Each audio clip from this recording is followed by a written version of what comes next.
야. 야. 아, 선배. 안녕하십니까? 지훈아. 우리 인사는 똑바로 하고 다녀야지. 예, 어? 알겠습니다. 가까이 와봐. 너 인사 못하는 거 아니지? 예, 할 수 있습니다. 근데 요즘 왜 인사 못한다는 말이 계속 들려? 죄송합니다. 어? 죄송합니다. 목에 깁스한 거 아니잖아, 그지? 네, 아닙니다. 그래, 할 줄 아네. 네. 우리 서로 인사는 하고 다니자. 알겠습니다. 잘하자. 예.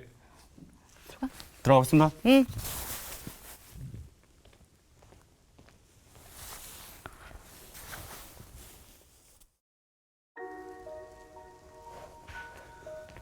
선배님, 부르셨다고 들었습니다.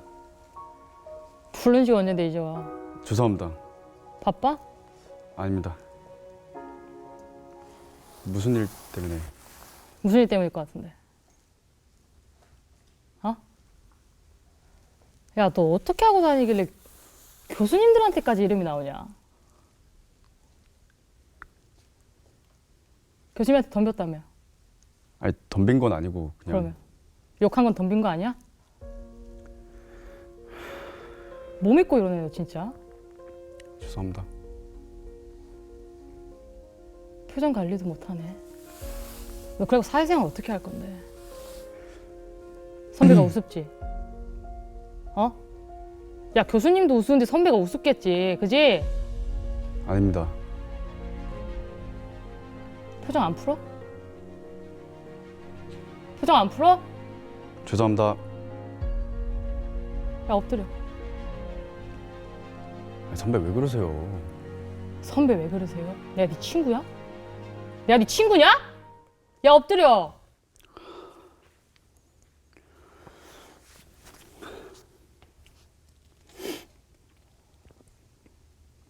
짜증나게 하지 마라 진짜. 어? 내가 너 예뻐하잖아. 예. 잘해주잖아.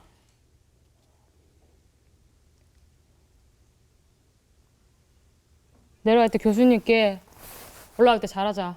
하나, 교수님께 둘, 잘하자. 하나, 교수님께 둘. 잘하자. 왜 나보다 목소리 작아? 하나, 교수님께 둘, 잘하자. 하나, 교수님께 둘. 잘하자. 일어서. 너 방금 뭐라고 말했지? 교수님께 잘하자고 했습니다. 네가 말한 거다. 예. 잘하자. 예. 나 봐봐. 잘하자, 지훈아. 예, 알겠습니다. 너 이렇게 보지 말자고. 네. 가봐. 들어가겠습니다.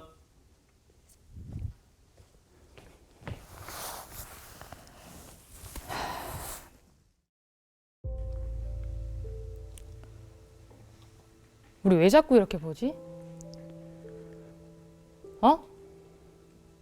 지겹지 않냐? 야, 나 너무 지겨워. 야, 나라고 좋아서 너한테 계속 이런 말 하는 거야? 아닙니다. 너 강 교수님 수업 왜 빠졌어? 아, 제가 그때 진짜 몸이 안 좋아가지고 빠졌습니다. 아팠어? 예. 몸이 안 좋았어? 몸이 안 좋습니다. 놀이공원이 병원이야? 어?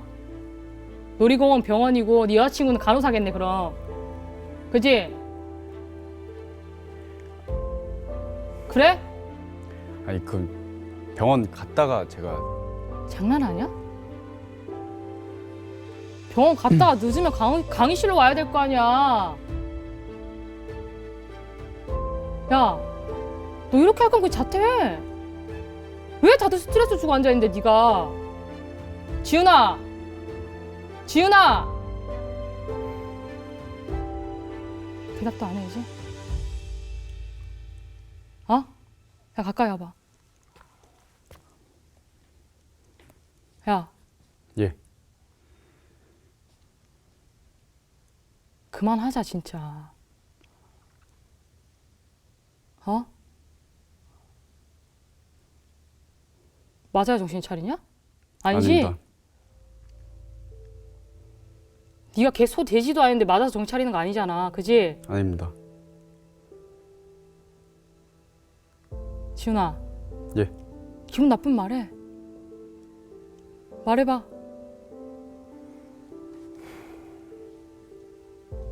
표정 관리 똑바로 해. 씨. 이제 마지막이다. 어? 예. 너 한 번만 더 이렇게 보면 너 동기 다 집합하는 거야. 너 때문에 다 뒤지는 거야 그냥. 알겠습니다.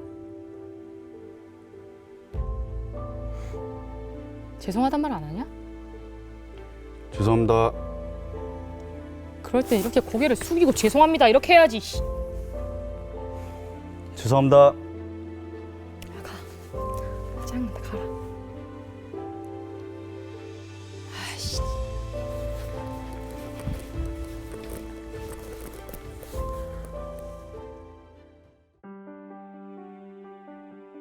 고난은 인생의 바로미터다라고 하는 말이 있습니다. 살아가다 보면 본의 아니게 어려운 상황들을 만나게 됩니다. 우리가 조금 전에 본 그 스키 드라마처럼 학창 시절에 학교에서의 이런저런 어려움, 또 선후배 간에 난 그런 의도가 아니었는데 상대방이 또 그렇게 받아들인다든지, 혹은 또 직장에서 상사와 혹은 또 아랫사람, 또 업무로나 여러 관계적으로 오는 여러 어려움들이 있습니다. 또한 가정에서의 힘든 그런 일들도 있죠. 아내와 또 남편과 또 자녀와의 여러 관계 속에서 서로가 생각이 다를 수 있고, 또 서로가 세대가 다르다 보니까 이 세대 차이에서 오는 그런 어려움도 있을 수 있습니다. 이렇게 힘든 상황들을 만나게 되면 우리는 어떻게 반응합니까? 포기하거나 때로는 그만두고 싶어집니다. 야, 이제 그만할까? 때로는 그냥 다 던져버리고 어디론가 떠나고 싶어지기도 합니다. 이 스키 드라마를 보면서 여러분은 어떤 생각이 드십니까?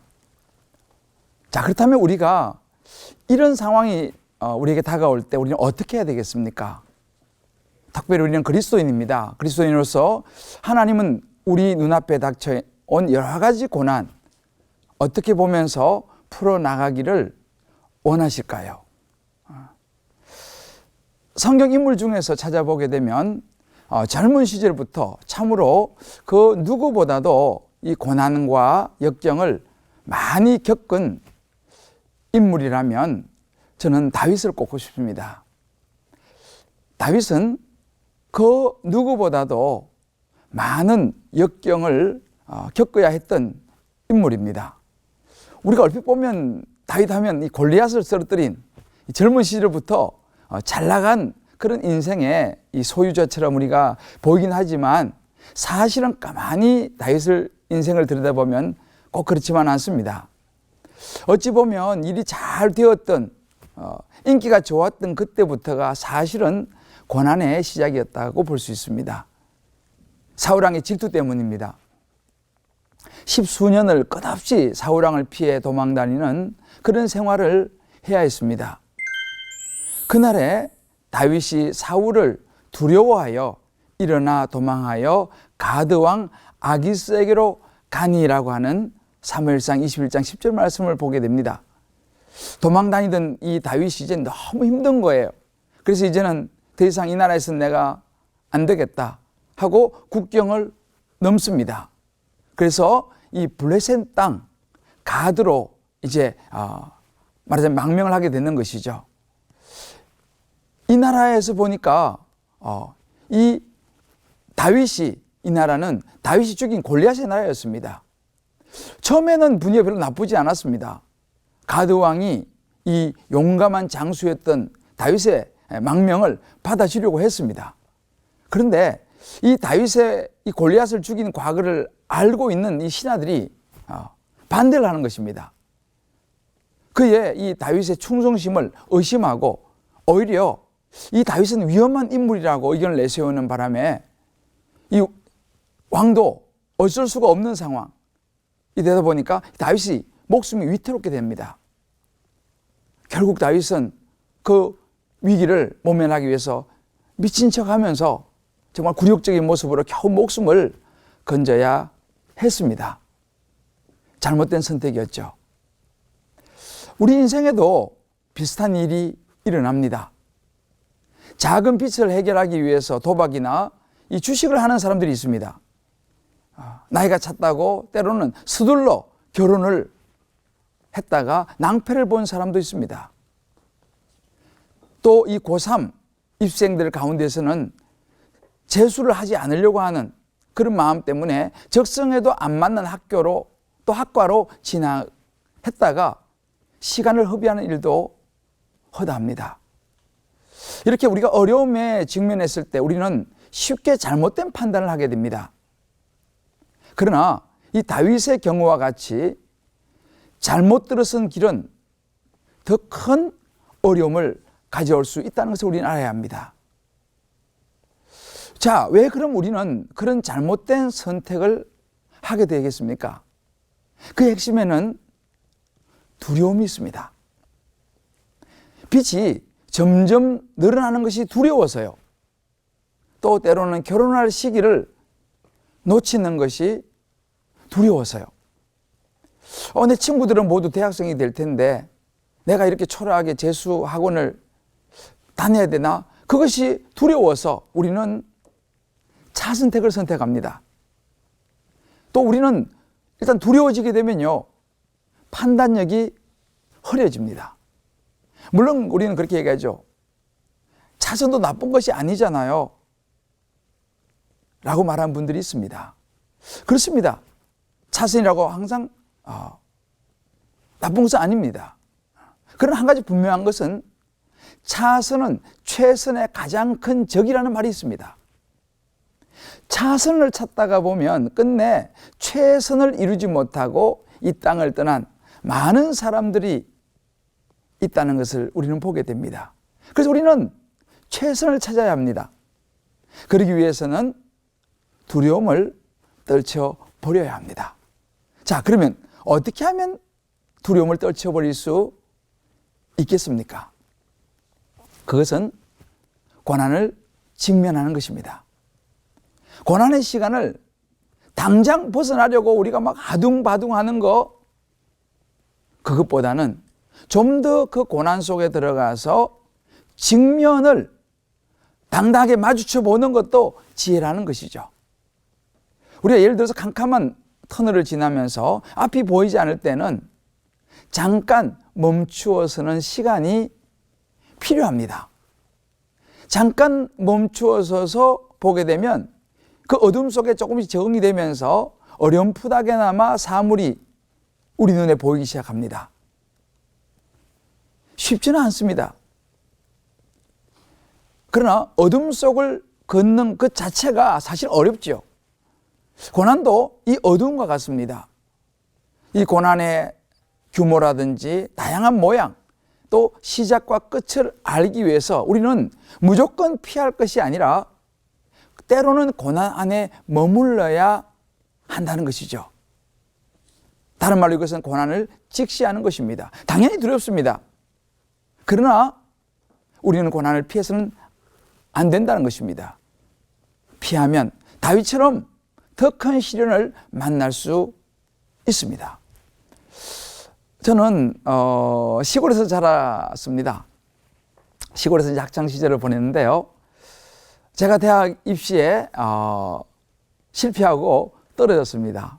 재수를 했는데 그때 제가 마음속에 시골 생활에 대한 원망을 많이 했습니다. 야, 내가 도시에 살았으면 나도 과외도 받고 또 학원도 다니고 그래서 공부를 더 잘할 수 있었을 텐데, 그래서 재수를 하지 않아도 되었을 텐데, 가끔씩 그런 생각을 제가 하면서 제가 자라온 환경을 탓하고 원망하기도 했습니다. 때로는 부모님도 원망했습니다. 우리 부모님은 왜 나를 시골에서 키웠어? 도시에서 나를 키웠으면 내가 훨씬 더 잘했을 텐데. 그런데요, 목회자가 된 지금은 제가 돌아보면 학창시절을 시골에서 보는 것이 얼마나 감사한지 모릅니다. 이 시골의 자연 속에서 자라나면서 경험한 다양한 것들이 있습니다. 시골의 그 정서들, 때로는 그 시골스러움이 제 마음에 토양이 되었습니다. 여러분 알다시피 목사는요, 많은 사람을 만나지 않습니까? 그래서 목회는 보통 관계와 만남이라고 합니다. 많은 사람과 관계하고 만날 때에 제가 시골에서 자라나면서 느꼈던 그 삶의 또 편안함, 이런 것들이 성도들을 만나고 관계하는데 좋은 토양이 되는 것을 제가 자주 경험합니다. 그렇게 보면 우리가 살아가면서 만나는 모든 시기, 또 학창시절, 직장생활, 사업, 건강의 문제와 사건들에는 반드시 하나님의 뜻, 하나님이 허락하신 이유가 있다는 그 믿음은요, 우리로 하여금 고난을 이길 힘을 줍니다. 그래서 우리가 그런 말을 하지 않습니까? 고통에는 뜻이 있다. 모든 것을 선으로 바꾸시는 하나님이 계시기 때문입니다. 여러분, 오아시스는 어디 있습니까? 오아시스는 사막 안에 있습니다. 인생의 사막에 우리가 이제 머물면서 그 인생의 사막 속에 있는 오아시스를 준비해 두신 하나님 안에서 나의 아픔의 실체를 때로는 직면할 필요가 있습니다. 그 아픔의 실체와 직면하다 보면 거기서 우리가 해답의 실마리를 우리가 찾는 경우가 참 많습니다. 그 사막에서의 하나님과의 만남은 우리 인생에 정말 시원한 한여름의 생수처럼 다가오기도 합니다. 여러분, 길을 가다가 돌부리에 걸려서 넘어지는 사람이 있습니다. 어떤 사람은 그럴 때 재수없어, 하필이면 이 돌멩이 때문에 내가 넘어져서 라고 화를 내고 짜증을 내고 원망할 수 있습니다만, 누군가는 그 다음 사람을 위해서 말없이 그 돌을 치우는 사람이 있습니다. 고난이라는 것은요, 알면 알수록 우리를 성장시키고 성숙하게 만들고 자라나게 합니다.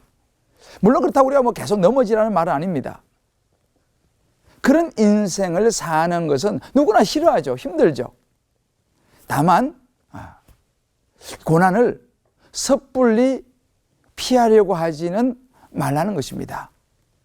시편 34편 8절에 보면 여호와의 선하심을 맛보아 알지어다. 그에게 피하는 자는 복이 있도다라고 말씀하십니다. 누가 여호와의 선하심을 맛보아 알 수 있겠습니까? 그렇습니다. 고난과 직면하는 사람입니다. 고난과 당당히 맞서는 사람입니다. 그러면서 그 고난 가운데 하나님의 승리를 경험한 사람들입니다. 다윗이 미친 척하면서 목숨을 부지하려 했을 때 정말 하나님이 곁에 계셨을까요? 그렇습니다. 다윗은 그렇게 믿었고 고백했고 끝내 다윗은 이스라엘에 하나님이 세우신 왕이 되었습니다. 다윗은 고난을 끌어안고 자라났습니다. 하나님이 다윗을 충분히 성장시키기 위해서 고난의 학교에 입학시킨 것이죠. 그 고난의 학교, 광야의 학교를 그 과정을 다 거치고 다윗은 사울왕보다 훨씬 더 크고 견고한 하나님의 나라를 세울 수 있었습니다. 그렇습니다. 우리는 고난이 우리 인생에서 사라지기만 기다리지 말고 우리가 담대하게 고난을 때로는 끌어안고 들여다볼 때에 우리는 그 고난을 이길 수 있습니다. 상대의 실체를 알지도 못하면서 우리가 이기기를 기대하는 것은 어불성설입니다. 우리가 그 고난을 다스리게 될 때 그것은 또 다른 힘이 되어서 우리를 돕고 성장시키는 성장의 촉매제가 될 것입니다. 우리가 기억해야 됩니다. 고난의 길에서 가장 중요한 일은 하나님의 선하심을 의심하지 않는 것입니다. 하나님의 선하신 인격을 믿는 사람이라야 악에 받쳐서 겨우 참는 것이 아니라 감사함으로 고난을 바라보게 된다는 것입니다. 그리고 그것이 저 고난이 결국 나를 성장시키겠구나 하고 기꺼이 그 고난을 받아들일 수 있게 됩니다. 우리 이런저런 고난의 환경들, 상황들, 어려움들 있으신 분들 계시면 다시 힘을 냅시다. 그 고난을 통해서 우리 마음의 용량, 우리의 삶의 지평이 넓어질 줄 믿습니다. 멀리 바라보자. 한번 그렇게 외쳐보십시다. 우리 멀리 바라봅시다. 고난은 과정이지 결론이 아니라는 사실입니다. 고난을 통해 우리 인격이 단련이 되고 무엇보다도 비로소 스스로를 알게 됩니다. 마지막에 웃을 날이 올 것입니다. 다윗처럼요.